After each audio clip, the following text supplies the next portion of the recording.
mes amours, j'espère que vous allez bien. En tout cas, moi ça va comme toujours. Aujourd'hui, comme vous l'avez vu dans le titre, on va se retrouver pour une FAQ spéciale grossesse. Je vais vous parler de mon premier et mon second trimestre. Je vais répondre à toutes les questions que vous m'avez posées sur Instagram. Dans cette vidéo, je vais me coiffer avec une perruque qui me vient de chez Ali Grace. Elle est trop belle. Il n'y a rien à dire. Toutes les infos, bien sûr, seront dans la barre d'infos comme d'habitude.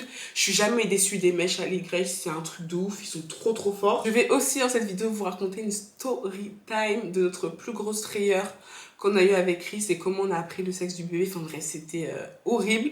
Je pense que la vidéo va être un peu longue, donc prends quelque chose à boire, à manger, installe-toi bien et je te laisse sans plus tarder avec la suite. Bon, je vais installer la perruque qui me vient de chez Ali Grace. Je vais vous montrer vite fait ce à quoi elle ressemble à l'intérieur. Vous n'allez pas vous rendre compte, c'est dommage, mais je trouve que cette fois-ci, ils l'ont vraiment bien pré-customisé et la réelle est plutôt profonde. De toute façon, je vous mettrai toutes les informations en barre d'infos sur la perruque que je porte. C'est une closure.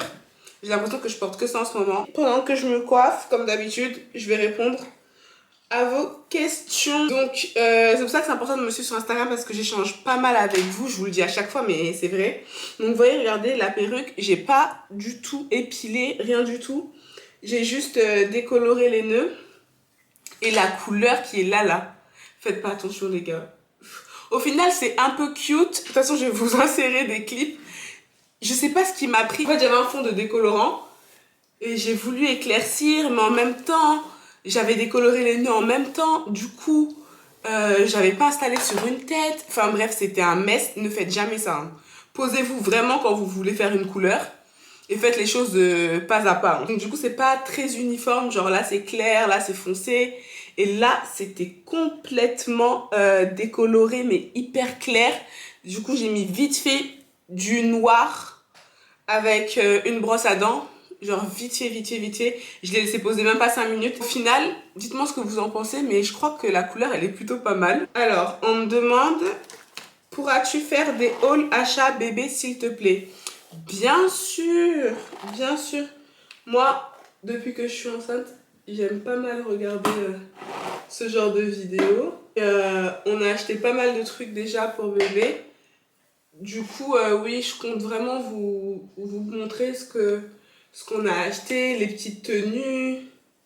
Et ça peut vous donner des idées de bons plans aussi, hein, d'endroits où acheter les vêtements de bébé. C'est trop mignon, les habits des bébés. Tu t'es fixé un budget pour les achats puériculture. Ça, c'est une très bonne question.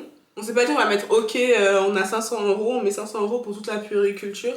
Pas du tout. Mais il y a des choses sur lesquelles déjà j'ai fait l'impasse. Il y a des choses sur lesquelles j'estime qu'il faut acheter de seconde main ou plein de choses comme ça. Donc je me suis pas fixé de budget. Mais c'est vrai que j'ai priorisé les achats et j'ai regardé ce qui allait aussi dans ma vision des choses avec Chris, enfin notre manière de voir les choses et ce qui nous semblait utile ou pas. Mais non, on n'a pas de budget limite. Après, c'est vrai que, par exemple, acheter, je sais pas moi, une poussette à 1500 €, pour moi, c'était impensable. Que je les ai ou pas, les 1500 €, rien à voir. Genre, je suis pas la maman qui veut avoir les derniers trucs à la mode, les trucs les plus chers. Je sais pas comment dire. Je suis pas radine non plus, hein. Je vais me faire plaisir, mais je sais pas si vous voyez ce que je veux dire. J'ai l'impression que je me justifie trop là. Comment tu t'es sentie pendant ton premier trimestre? Donc ça veut dire les 3 premiers mois, je me suis sentie malade et très fatiguée. Ça veut dire que j'avais la nausée H24. Je sais pas, t'as la nausée, tu as couché, t'as la nausée. Et j'avais pas du tout d'appétit. Il y a tout qui me dégoûtait en fait. Mais grâce à Dieu, j'ai pas vomi, je crachais pas, il y avait pas tout ça. J'ai vomi une seule fois quand j'ai essayé de manger un fruit là. Alors que avant d'être enceinte ou même de savoir que j'étais enceinte, je me butais aux framboises, aux pêches, enfin aux fruits. Et là j'avais mangé un fruit, je sais même plus c'est lequel, je crois que c'est la pêche. Et ah non, j'ai vomi, ça passait pas. En plus je m'étais forcée justement à le manger parce que en fait pendant cette période là, il y avait que un certain type d'aliments qui passait, c'est tout ce qui est sec et féculent. Le pain, pâtes, les yaourts ça passait, des céréales mais sèches, genre les céréales vous savez, un peu comme les spécial K là.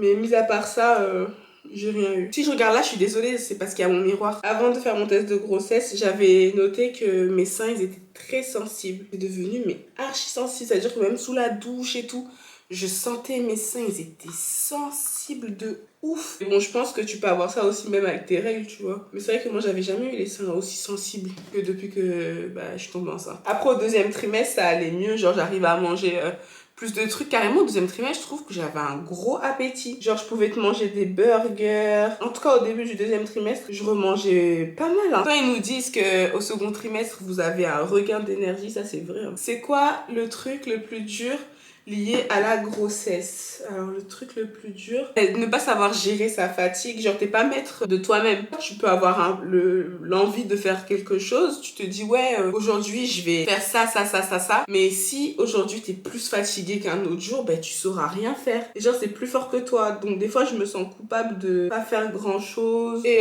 au premier trimestre, moi, ce qui a été le plus dur pour moi, c'est de gérer en fait un peu le stress parce que je me posais pas mal de questions. C'est une première grossesse. T'es là, t'as peur en fait. Et surtout, tu vois plein de trucs sur internet. T'as des angoisses. Te dire, est-ce que je vais aller jusqu'au bout de la grossesse.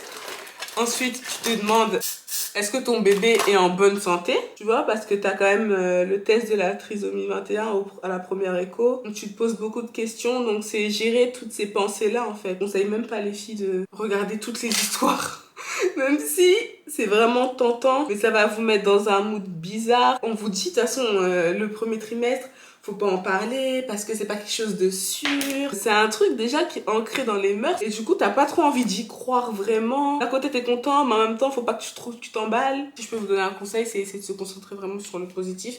Si vous avez une religion, concentrez-vous sur Dieu et la foi, ça va beaucoup vous aider. De toute façon je vais vous faire une vidéo sur ça. Sur l'impact qu'a eu la grossesse sur mon corps, mon esprit, mon couple et tout ça. Je vais souvent pisser, moi j'en pouvais plus de ça. Pendant ma grossesse, je faisais que ça.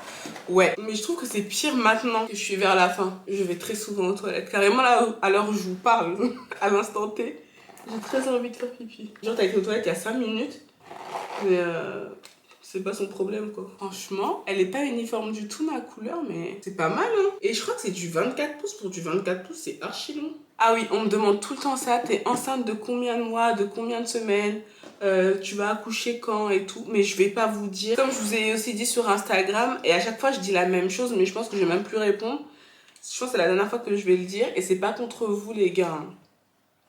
Mais je vais pas dire exactement je suis à combien de semaines, à combien de mois. Même si je sais que ça part d'un super bon sentiment, que c'est pour vraiment me suivre, être connectée franchement avec la grossesse.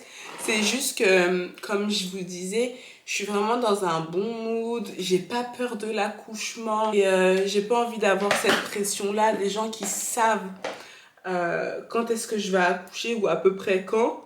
Et qui vont m'envoyer des messages quand ça va approcher et me dire... Audrey, c'est bientôt. Ou sinon, si par hasard je dépasse ma date de terme, ils vont faire des calculs dans leur tête. Ils vont dire ah mais t'accouches quand? Mais tu devais pas accoucher là. J'ai pas envie de rajouter des choses en plus. Du coup c'est pour ça que je le dis pas, que je me sens pas en fait de le partager. Et dites-vous que il y a très peu de gens qui savent ma date de terme. À combien de semaines avez-vous connu le sexe? En fait en général tu connais le sexe à l'échographie du deuxième trimestre. Et ça, c'est une vraie story time, hein. Mais je vais vous la raconter ici. On avait notre échographie du second trimestre pour savoir le sexe de bébé et pour faire l'échographie, tout simplement. 2 jours après, ce que je vais vous raconter là. Je vous explique. Ça faisait quelques jours que je commençais à bien sentir les coups de bébé, tu vois. Donc, j'avais l'habitude de les sentir tous les jours. Et là, ça faisait plus de 24 heures que j'avais pas senti les coups de mon enfant et je trouvais ça bizarre. Mais vas-y, je faisais mes journées, je faisais ce que j'avais à faire et je me disais bon, je vais les sentir après, c'est pas un souci. Donc je passe ma journée, je me dis bon, vu que j'ai été occupée, c'est peut-être ça. Je vais pour me coucher, donc là on est entré dans le deuxième jour, tu vois. Je vais pour me coucher et je sens toujours pas. Du coup ça commence un peu à m'inquiéter, je me dis oh, ok, toute la journée, j'ai été occupée hier, etc. Aujourd'hui aussi. Mais c'est bizarre quand même de pas le sentir. Moi, j'ai commencé un peu à m'inquiéter. Et on lit sur Internet que quand tu manges quelque chose de sucré, ça fait bouger l'enfant en fait. Tu vois, ça va l'exciter un peu. Pourtant, j'avais mangé la soirée même un gros gâteau. Bon, en tout cas, les filles qui sont enceintes, elles vous le diront. Quand tu vas te coucher, souvent, ou bien quand tu es posé vraiment au calme, c'est à ce moment-là, en général, que les bébés aiment bouger et faire la java. Surtout sur le côté gauche, c'est ce que j'ai lu. Donc, comme d'habitude, je me couche sur mon côté gauche, je suis calme. Et je sens pas bébé. Je me dis, bon, les heures passent, je vais pour dormir et tout avec Chris, on éteint les lumières, Mais tu vois, quand t'as un truc en tête, t'es pas sereine, en fait. Tu vois, genre, je vais pour dormir, mais je dors pas vraiment, je suis inquiète. 4h, 5h, je me lève. J'étais paniquée, je me dis, c'est bizarre, je commence à parler à mon bébé, je lui dis, mais qu'est-ce qu'il y a et tout.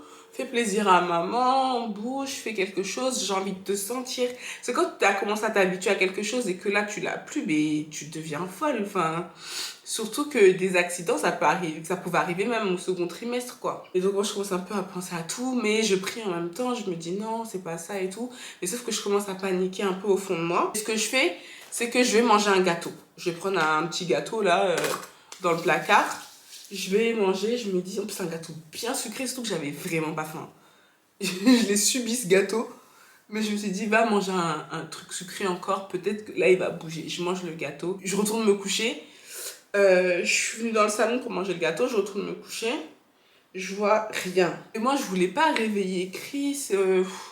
En plus, je crois qu'il était en période de révision, mais je pleurais. Du coup, je me sentais vraiment pas bien et du coup, je l'ai réveillé. Je dis, mais là, je sens vraiment pas notre bébé. Je suis inquiète et je commence à pleurer. Il me dit, bon, vas-y, lève-toi, on va aller aux urgences. Du coup, ben, on va pour appeler les urgences les plus proches de chez nous. Pas les urgences où j'ai ma maternité qui est dans la ville d'après. Et j'ai choisi une maternité qui est dans la ville après la mienne parce que j'avais pas eu un bon feeling en fait, la maternité qui était juste à côté de chez moi. Mais bref, la maternité qui était juste à côté de chez moi, c'est les urgences qui sont reliées à cette maternité-là que j'appelle. J'explique au téléphone ce que j'ai. On me passe, je sais pas si c'est une sage-femme de garde ou je sais plus exactement. Bref, on me la passe, je lui explique mon problème. J'étais en panique, tu vois, je lui dis à combien de semaines je suis, machin. Et la fille, aucune empathie. Elle me dit, ouais non, par contre, allez où vous êtes suivie. J'ai dit, mais par contre, madame, où je suis suivie, c'est à 20 minutes de chez moi, en voiture. Là, vous êtes à 5 minutes, c'est juste pour checker si tout va bien pour mon bébé. Elle dit, ah non, c'est mieux que vous alliez où vous êtes suivi. Et pourtant, j'ai mon dossier. Hein. J'ai mon dossier médical, j'ai mon dossier de grossesse sur moi. Donc, ça a changé rien pour eux. C'était juste vérifier si mon bébé allait bien. Juste pour checker, en fait, et me rassurer. Et donc, elle me dit ça. Elle me dit, mais par contre, allez-y parce que... Ouais, on sait jamais quoi. Un truc dans le genre. Enfin, je sais plus exactement les mots qu'elle avait dit, mais en gros, elle était pas du tout rassurante. À aucun moment, elle a essayé de me dire oui, mais bon, madame, calmez-vous, c'est des choses qui peuvent arriver. Chose qu'on m'a dit une fois que je suis arrivée aux urgences, là où je suis suivie à 20 minutes de chez moi. Bon, bref, je vais y revenir après. Donc, elle m'avait limite traumatisée encore plus. Genre, je me disais, ouais, en fait, il se passe une dinguerie là. Donc, ouais, il était 5h et quelques du matin, ou 4h et quelques, je sais plus. On prend la voiture, il faisait archi froid et tout, bon, bref. On prend la voiture, moi, j'étais pas bien. On n'a pas parlé de tout le trajet, Chris et moi, tellement j'étais pas bien. Et même lui, je pense qu'il était pas bien, mais il voulait pas me stresser encore plus, tu vois. Et puis, tu veux dire quoi dans ces moments-là? Donc, on ne disait rien. Donc, on arrive aux urgences, et genre, j'étais angoissée. J'arrive, j'explique mon truc, et je commence à pleurer, mais genre... Je dis ouais, je sens plus mon bébé. Et je commence à pleurer. Et dans ma tête, je me dis, mais il peut pas m'arriver le pire là, c'est pas possible. Mon Dieu, il me ferait jamais ça. Non, c'est pas possible. Donc on a attendu pas longtemps, franchement, pas longtemps du tout. Chris, tout ce qu'il pouvait faire, bah, c'était me réconforter, me dire, ah, écoute, stresse pas, ça va aller et tout. On nous a pris, genre au bout de, je sais pas, même pas 10-15 minutes, quelqu'un est venu nous voir. C'était une interne, la fille, et donc du coup elle m'a pris ma tension, elle m'a posé des questions et tout ça, et pendant ce temps-là, moi j'étais stressée, enfin il n'y a rien qui allait, et au moment où on va pour m'ausculter, me faire une écho, tu vois, pour voir bah, s'il y a toujours le cœur du bébé qui bat, etc., je me couche, elle met le truc, au bout de, je sais pas, 10 secondes, genre, je sens boum. J'ai dit, mais quel genre de sorcellerie ça? Ça veut dire que l'enfant m'a fait paniquer pendant presque 2 jours là, ou on va dire 36 heures, jusqu'à je vais là-bas et tout, je sens rien, pas de coup, pas de signe de vie. Au moment où la fille elle fait tchouk tchouk, boum, j'ai senti un coup. J'ai dit wesh. La dame elle souriait et tout, elle était rassurée aussi. Et du coup, comme elle, c'était moi j'appelle ça des internes, mais dites-moi si ça a d'autres noms, mais c'était encore une petite dans le game, quoi. Elle pouvait pas tout faire toute seule, elle connaissait pas, c'était sa première écho carrément. Et ben, il y a la chef là, la vraie gynéco, entre guillemets, elle a arrivé. Entre-temps, on a eu le temps de bien entendre son cœur et tout. Moi, j'étais rassurée, il bougeait, ça allait. Et donc, la dame, elle est arrivée et tout. Elle a bien rechecké tout. Elle a commencé à me dire, mais vous savez, madame, c'est des choses qui peuvent arriver au stade où vous en êtes. Vous inquiétez pas. Mais bon, vous avez bien fait de venir quand même parce qu'il faut que vous soyez rassurés, etc. Et donc, au bout d'un moment, elle me dit, est-ce que vous connaissez le sexe du bébé? J'ai dit non, on a rendez-vous après-demain pour savoir le sexe. Mais si vous voulez me dire, dites-moi. Elle a dit, ah, mais vous n'êtes pas venu pour savoir le sexe. J'ai dit, bah non, on a rendez-vous clairement après-demain, donc je serais pas venue à 5 h du matin aux urgences en panique parce que j'avais l'impression que mon bébé n'était plus là pour savoir juste le sexe. Et donc là, elle m'a dit qu'il y a des femmes qui font ça, qui vont aux urgences pour savoir le sexe de leur bébé à l'avance. Et donc, c'est comme ça qu'on a appris le sexe de notre bébé. Bon, moi, je le savais déjà, hein, parce que j'étais persuadée que c'était ça, mais c'est un ascenseur émotionnel. On arrive aux urgences en se disant que, vas-y, c'est la merde, et on repart, tout va bien, et carrément, c'est le sexe. Est-ce que tu as pris des vitamines au premier trimestre? Ouais, on te fait prendre de l'acide folique que tu dois prendre tous les jours pendant ton premier trimestre, donc jusqu'à tes 3 mois de grossesse. Mais sinon, j'ai pas pris d'autres trucs. Est-ce que tu as des envies plus prononcées depuis que t'es enceinte? C'est pas que j'ai des envies plus prononcées, genre en mode oh putain, faut absolument que je mange ça maintenant, sinon c'est la merde. J'ai des envies comme j'avais avant, genre par exemple, je vais souvent avoir envie de boire du yop fraise, des choses comme ça. Mais je trouve que j'ai plus des envies ponctuelles. Je sais pas comment t'expliquer, genre, il y a des fois, genre, je vais sentir le besoin de boire du jus de fruits. Alors qu'avant, genre, j'aurais envie de boire du jus de fruits. Tu vois, mais c'est pas non plus exagéré à péter un câble, quoi. Donc ça va. Est-ce que tu as eu un masque de grossesse et tu te trouvais comment? Parce qu'on dirait même pas. Bah écoutez, dites-moi ce que vous en pensez. Mais moi, je trouve que j'ai pas de masque de grossesse.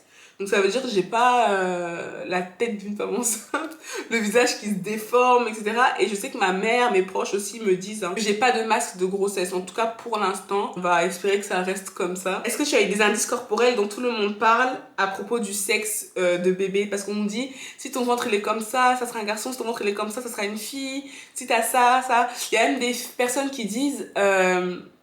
si tu deviens un peu plus moche, laide pendant la grossesse, c'est que t'es une fille parce qu'elle prend ta beauté. Si t'es plus jolie pendant ta grossesse, tu rayonnes, c'est que t'es un garçon. Pas du tout, non. Parce que la preuve, plein de gens se sont trompés. J'étais vraiment à 50-50 sur le sexe de mon bébé.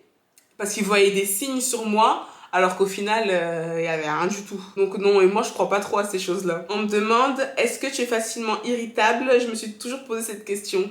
Alors depuis que je suis enceinte, je trouve pas que je suis plus irritable. Non, je suis pas plus irritable, genre je pète pas des plombs. Mais je trouve que je suis plus sensible. À la fin, j'ai pleuré parce que je trouvais que j'avais un gros ventre et que j'étais moche avec mon habit, tu vois. Qu'il y avait rien qui m'allait. Et puis 2 secondes après, ça allait très bien, je me trouvais trop belle. Là, je vous dis la dernière question, on aura terminé. À partir de quand tu as commencé les achats bébés? Et ça, je trouve qu'il y a beaucoup de tabous, entre guillemets, je sais pas, mais il y a beaucoup de mythes, légendes autour de ça. Je crois que j'en ai parlé pendant ma première FAQ sur la grossesse.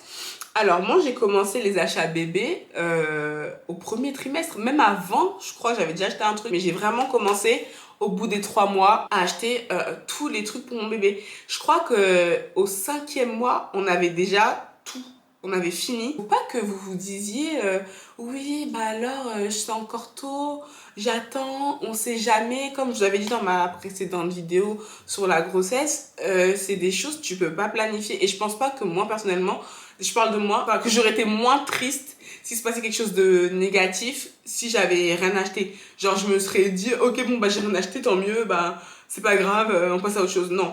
Donc déjà il y avait cette raison là, et en plus moi j'estime que, enfin en tout cas pour ma vie à moi, j'avais besoin d'échelonner les choses, de me dire que j'ai le temps de pouvoir acheter les choses, de pouvoir comparer, savoir ce dont j'ai envie aussi. Moi, j'ai commencé très tôt et j'ai fini très tôt, et je vais pas vous mentir, c'est quelque chose qui me rassurait aussi.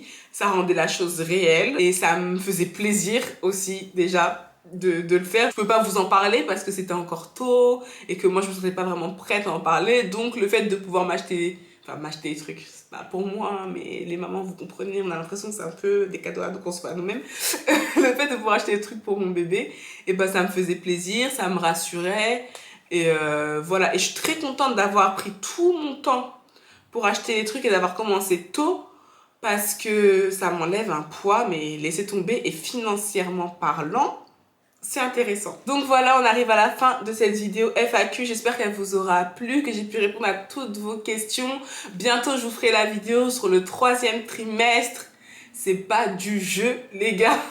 Vraiment pas. N'hésitez pas à me poser encore des questions s'il y a des questions auxquelles j'ai pas pu répondre dans cette vidéo-là. Encore une fois, les informations sur cette perruque, magnifique pépé, seront en barre d'infos. Moi, je vous fais d'énormes bisous et je vous dis à très vite sur ma chaîne. Mouah.